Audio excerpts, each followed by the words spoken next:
One day I came down, there was this little girl sitting on the steps, and she was really sad looking.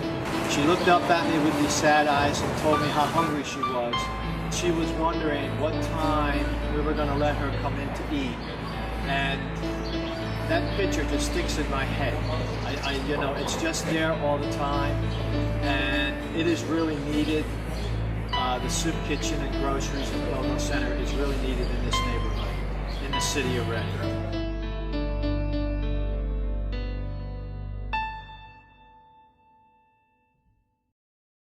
This association has been here, even though prior it was a food ministry. The services, food and clothing services, have been provided to this community for over 35 years. When the former church decided to close in 2014, we knew this would be a tremendous void in the services being provided. And so we established a new nonprofit corporation, New Journey Community Outreach, Inc. Our goal was to make the transition for the clients, the participants in our services, as seamless as possible.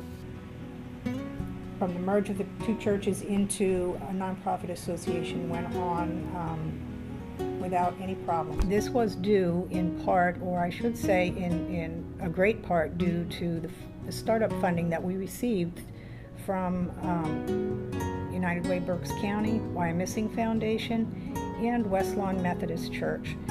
They were very gracious in their contributions to us so that we could keep the doors open and continue the services. We are the only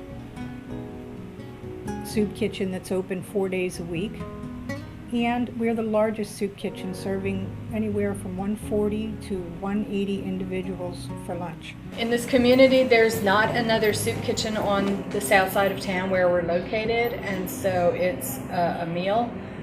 It's a gathering place. People get together here and talk over lunch. It's actually, the soup kitchen has become its own little community in that people look for the same people to eat lunch with every day. They share their problems with each other. They're from all walks of life.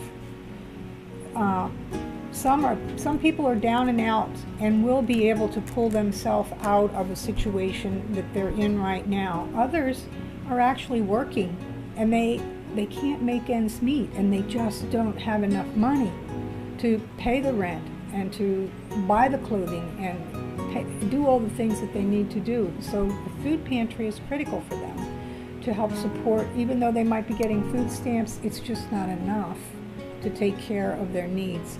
What we are doing here is helping to close the gap by providing supplemental food through our food pantry. This keeps them working, it keeps them paying their bills, and they're not on welfare, and this is a good thing. We are a staff of 3 here at New Journey, myself and 2 other staff, and we're all part-time. We rely on our base of volunteers, which is over 700 individuals. It's a different group every day running soup kitchen from different churches, synagogues, family groups, groups of friends that come in. We have some school groups during the school year that come in. They bring students with them. We have no fee-for-service programming here. All our services are free. Our clothing is free, our soup kitchen is free, and so is our food pantry. So we rely on the contributions that come from individuals, and we have a good base of contributions. But we really need to work on, and what our challenge is to secure that additional funding to pay for the building expenses that we have that are ongoing. The challenges to the board of directors is that you have a service that's been provided for over 40 years, or close to 40 years, and yet we're a new startup organization. Many of the expenses of the organization, the rent, the utilities, the staffing, and the insurances were paid by the church in former years. And so we have this unique situation where here we are, a service been around for almost 40 years, but at the same time, all these unique startup costs. Soup Kitchen runs almost entirely on donations of food. And so sometimes we have a lot, sometimes not so much. So then you have to figure out, okay, what can I pull out of the freezer? What can I, add to this to make it a full meal? We have people coming through those doors who need a nutritious meal for whatever reason. They may be homeless, they may be mentally, physically, or socially challenged, and they're just unable or find it extremely difficult to function in society, to maintain and sustain employment for any given period of time. And they need to eat and they need to be clothed.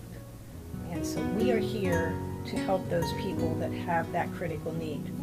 The majority of people who come to eat in the soup kitchen, it's not a handout. This may be their only meal, and they really need it and they really appreciate it. This soup kitchen means my life to me because I am handicapped and I have lot of difficulties cooking in my house. I don't have that much of food anyway, so I come over here to eat, and this has been a great help for me. If this place was like not here, I'd be out in the streets probably eating out of garbage cans, digging through dumpsters, whatever I could find that was free food. There's not many places out there that are helping people that that are very low income families or don't have money at all, that might be homeless. So someone like me to have a place like this to come to eat, it's like, you know, a blessing. There's not enough people out there helping, and there needs to be more. People who are like me that are eating here, we're grateful that this place is here. We're barely surviving because there's just so much little food that can go around for everyone. People say, well, why should we fund New Journey? In trying to be cost effective, we're also trying to maintain the same compassion that was evident for the past 35 to 40 years with these services. Every little bit helps. When I go on the internet to buy groceries from the food bank for our pantry day, $20 feeds 12 families. No matter the size of your donation, every penny, every dollar, every $100 is going to help us to keep doing what we so badly need to do in this neighborhood, in this community. I don't know how this community can do without this service, without affecting the lives of so many individuals. We serve this past year we served, whether through one of our programs, over 3,000 people. Over 3,000, and as far as the soup kitchen is concerned, we served over 27,000 lunches to people in this community. So if we go away, who's going to be serving those 27,000 lunches that we served last year?